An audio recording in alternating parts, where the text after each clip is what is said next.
Les demoiselles de Rochefort au Lido, ça vaut le coup? Salut tout le monde et bienvenue dans un nouvel épisode du Haut dans Toc.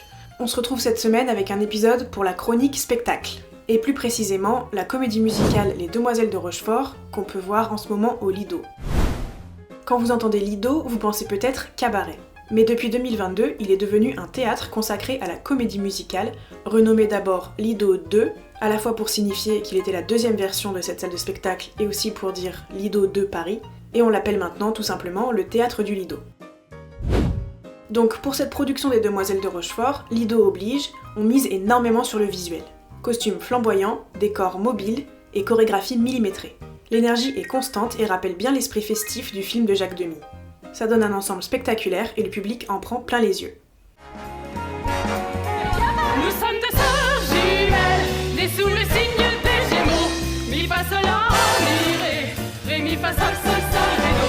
Toutes deux demoiselles, ayant eu des enfants plus tôt. Mi fa sol la mi ré mi fa sol sol sol ré do.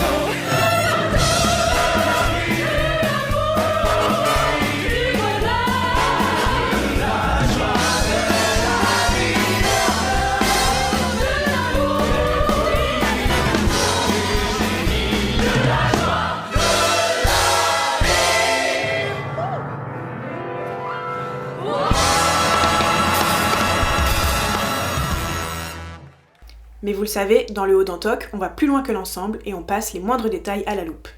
Alors commençons avec les décors des Demoiselles de Rochefort.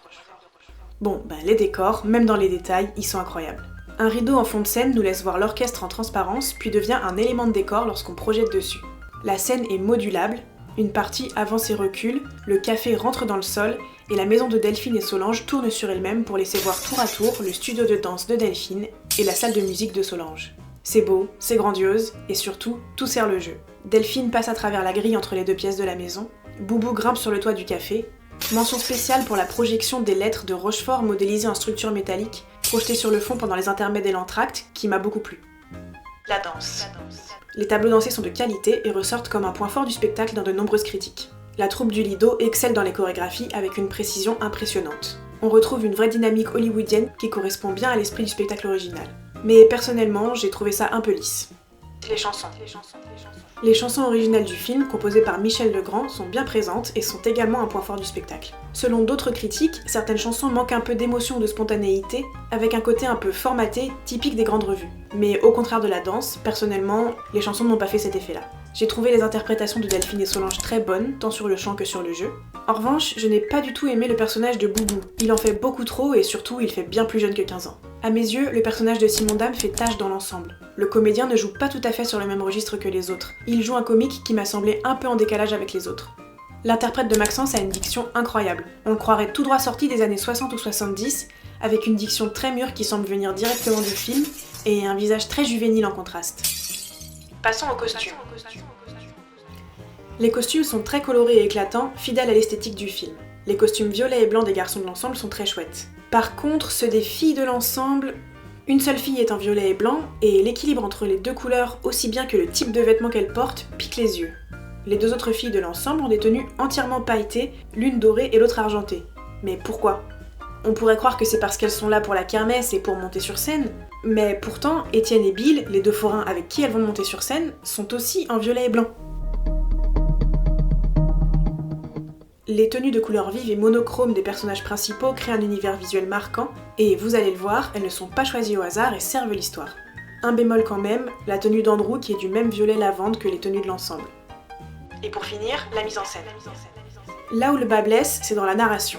L'histoire des jumelles et des rencontres amoureuses, qui est centrale dans le film, est souvent réduite à un fil conducteur assez léger. Les personnages manquent parfois de profondeur, ce qui peut frustrer si on aime la richesse narrative du film original.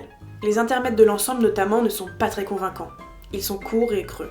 Une grosse partie de la narration s'appuie sur les costumes. Je vous explique, et comme c'est compliqué de trouver des photos de la pièce, je vais faire de mon mieux pour que vous arriviez à suivre. Donc, les tenues des personnages principaux servent l'histoire en changeant de couleur au fil de la pièce. Sur le papier, très bonne idée. Dans l'exécution, c'est un peu confus. Pendant tout l'acte 1, chaque personnage porte une tenue d'une couleur monochrome, sa couleur. Au début de l'acte 2, Solange abandonne son rose signature pour adopter le violet, la couleur d'Andrew, dont elle vient de tomber amoureuse. Déjà, c'est un peu confus puisque je vous le disais, Andrew porte la même couleur que l'ensemble. Également au début de l'acte 2, Yvonne abandonne sa robe saumon pour adopter le vert, la couleur de Simon Dame, dont on vient d'apprendre qu'elle est amoureuse depuis très longtemps. Et Boubou change aussi de couleur, il était tout en jaune et il est maintenant en jaune et rouge. Ça me pose plusieurs problèmes. Solange, elle vient de tomber amoureuse, elle prend la couleur de l'homme dont elle est tombée amoureuse. Yvonne, elle, ne vient pas de tomber amoureuse. Le spectateur vient de l'apprendre, mais elle est amoureuse de Simon Dame depuis de nombreuses années et en plus, elle ne l'a même pas encore revu. Et pour Boubou, pourquoi est-ce qu'il change de couleur et d'où vient ce rouge ? Delphine, elle, ne change pas de couleur, elle reste en jaune puisqu'elle n'a pas encore rencontré Maxence dont elle va tomber amoureuse. Ce qui fait qu'on a 3 membres de la famille sur 4 qui ont changé de couleur, et bien sûr ça met en valeur le seul personnage qui n'a pas changé de couleur. Mais cette mise en valeur semble accidentelle, donc ça rend tout un peu confus. Plus tard, Delphine va bien abandonner son jaune signature pour adopter le bleu de Maxence, mais encore une fois le timing sera un peu difficile à comprendre. Le changement arrive avant qu'elle ait rencontré Maxence, mais bien après qu'elle ait entendu parler de lui pour la première fois.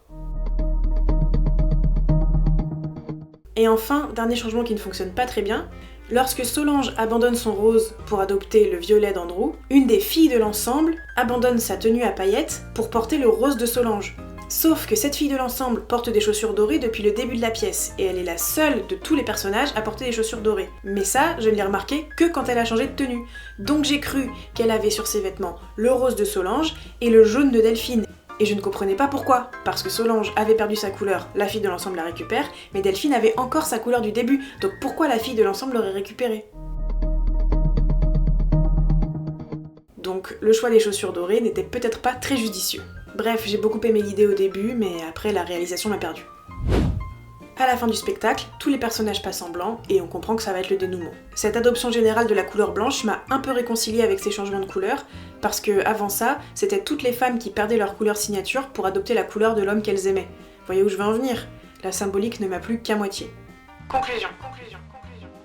En bref, Les Demoiselles de Rochefort, c'est une très belle production visuelle. Vous passerez un moment tout à fait agréable devant le spectacle. Mais si on s'attarde sur les détails, il y a quand même des éléments discutables.